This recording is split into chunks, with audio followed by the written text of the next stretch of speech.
I'm Joe Catalano with an AM Quincy news update for Thursday, July 2nd. The Attorney General's office says Quincy City Council President Ann Mahoney did not violate the state's open meeting law when she told Ann Walker to direct her comments to the entire council instead of one city councilor during a meeting in March at City Hall. In a ruling, the state says it will not review Walker's complaint because the allegation is not covered by the open meeting law. The state says public comment periods can be controlled by the chairperson of the meeting and that public comments are not required, although the state does encourage public comments. Walker alleged that Mahoney violated the open meeting law by interrupting her. However, Walker was allowed to finish her comments after agreeing to direct them to the council as a whole. The state said the incident may have violated Walker's free speech rights, but those are not covered under the open meeting law. Former Quincy Elder Services Director Tom Clasby is accepting full responsibility for stealing over $100,000 from the city.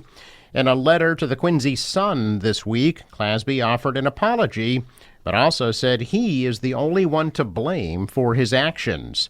Clasby asks residents to stop pointing fingers at the mayor, purchasing agent, or any other city officials, saying that they are the victims of his deception. Clasby pleaded guilty to embezzling $136,000 from the Elder Services Department for personal spending, including bourbon steak tips, a self-portrait, a studio recording session, and a car. He was sentenced to 6 months in prison, 6 months of home confinement, a year of supervised release, and to pay back the money.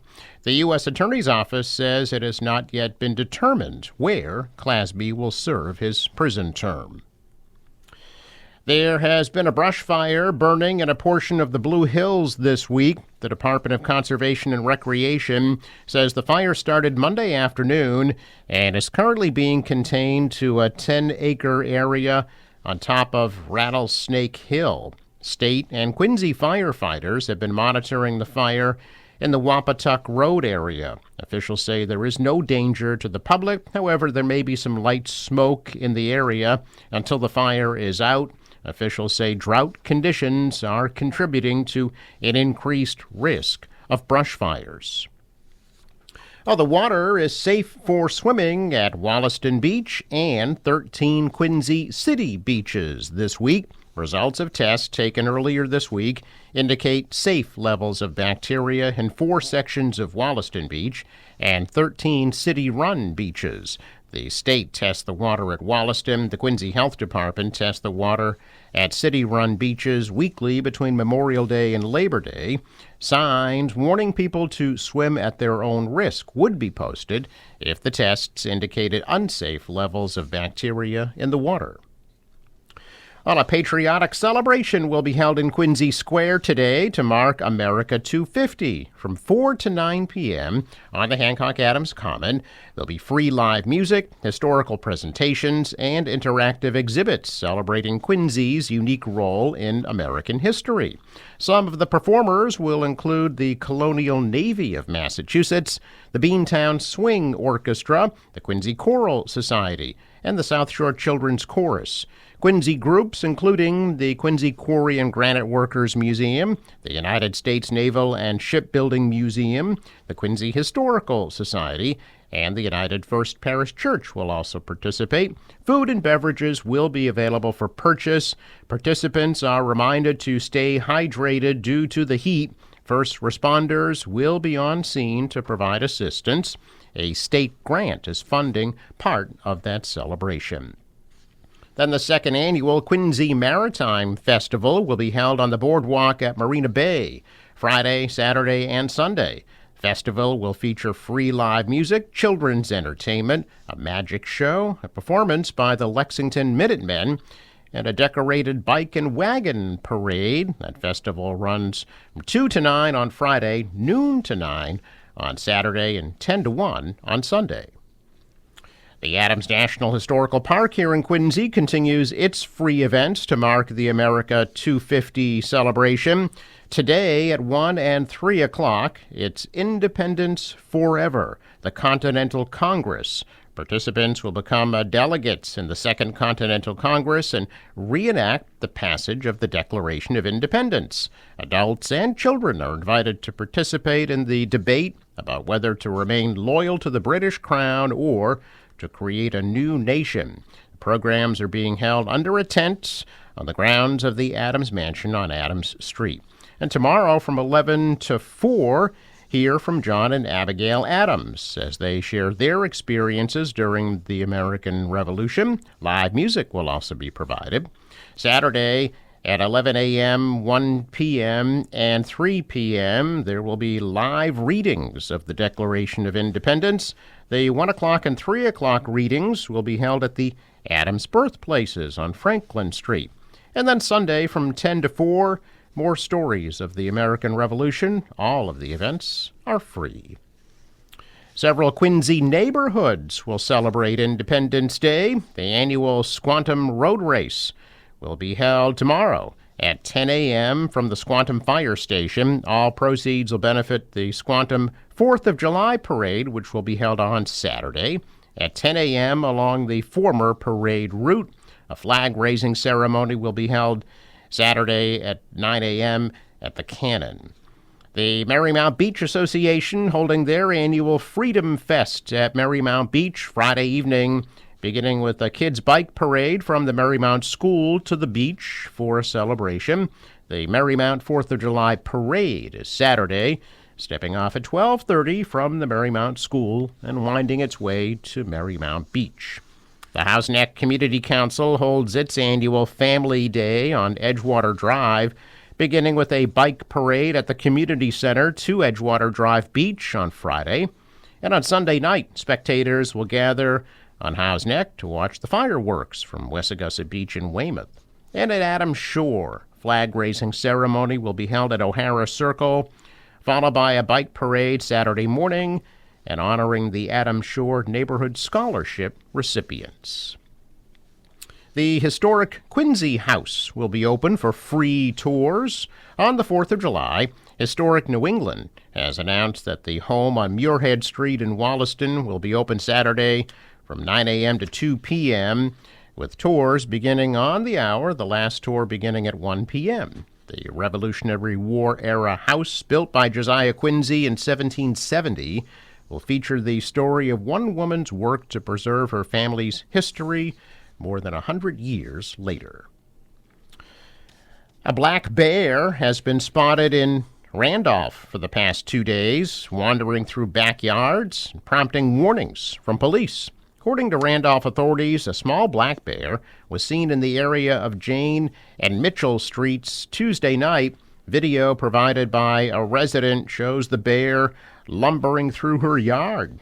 And then Wednesday, police confirmed another sighting of the same bear in the West Street, Fowler Street area. Environmental police are monitoring the situation and are asking residents to remain vigilant. Pet owners are urged to not leave their dogs and cats unattended outside. If you see the bear, officials ask that you not approach it and call police. The mayor in Brockton announcing a curfew for the entire city Friday night that would be in effect following Cape Verde's next FIFA World Cup match, a week after several people were shot during celebrations after the small island nation made history by earning a spot in the knockout round.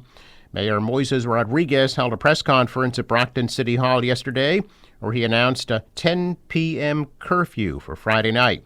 Cape Verde is scheduled to play reigning World Cup champion Argentina in the round of 32 at 6 p.m. on Friday. The winner will advance, while the loser will be eliminated from the tournament. The citywide curfew comes after several incidents during recent Cape Verde celebrations in Brockton. 2 men are still being sought for separate shootings.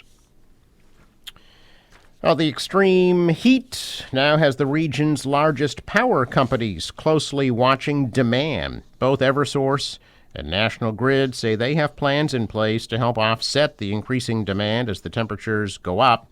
Eversource is now running on an enhanced level of preparedness As extreme heat moves in, Doug Foley, head of electric operations for Massachusetts, says his team closely watches the rising demand with the ability to reroute resources. Eversource provides power to more than 1.6 million customers in Massachusetts across 159 cities and towns, including Boston. National Grid, which serves about 1.4 million customers in the Bay State, is also watching demand. Both utilities are adding extra staff to deal with potential issues.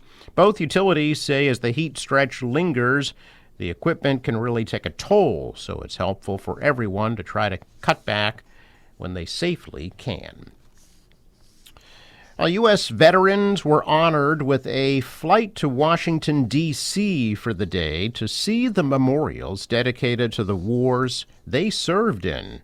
Last weekend, Wayne Dunn, who served in the U.S. Marines, searched the Vietnam Veterans Memorial for his fallen Weymouth friend. Dunn is one of more than 70 veterans on a flight of honor put together by the Freemasons of Massachusetts. Timothy Shaw McGavin leads the group. The veterans gathered at dawn last Sunday morning at Manchester Boston Regional Airport. They flew to and from Washington, D.C. for the day. The Masons expanded the traditional honor flight to include all veterans. Organizers of the trip said every war and conflict in the United States has a memorial, and for the people who served in them, seeing the tribute firsthand can be helpful. Well, the MBTA announcing that fares will be free on buses, the subway, the ferry, the commuter rail, and the ride on Saturday, July 4th after 8:30 p.m. With this year's Boston Pops Fireworks Spectacular as the signature July 4th event of the MA 250 initiative, commemorating the 250th anniversary of the American Revolution. The Greater Boston region's expecting to welcome hundreds of thousands of attendees for one of the country's largest Independence Day celebrations.